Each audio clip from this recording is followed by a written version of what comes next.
You know, I had a bunch of material. I buy a lot of scrap material, and at auction, and sometimes it sits in my yard for a really long time until I use it.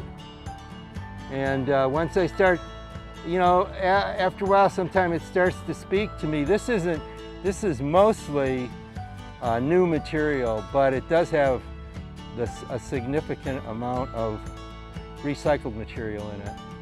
So part of the yellow pillar is recycled material, and it was sort of the impetus for me to move vertically. I mean, I've worked with these shapes in different relationships before, but they were more horizontal than they were vertical.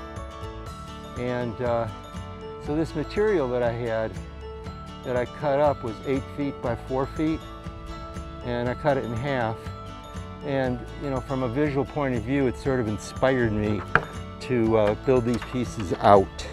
I think the recent rise in smaller communities like this in exhibiting outdoor art, especially sculpture, which is conducive for being shown in many different kinds of climates and in public spaces, is twofold.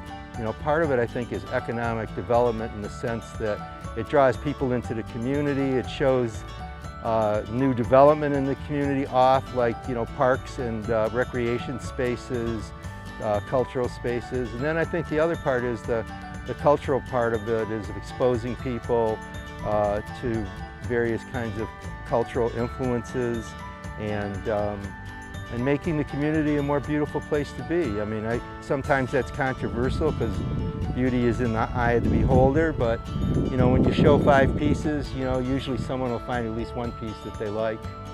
I think the work in itself is very pleasing to the eye.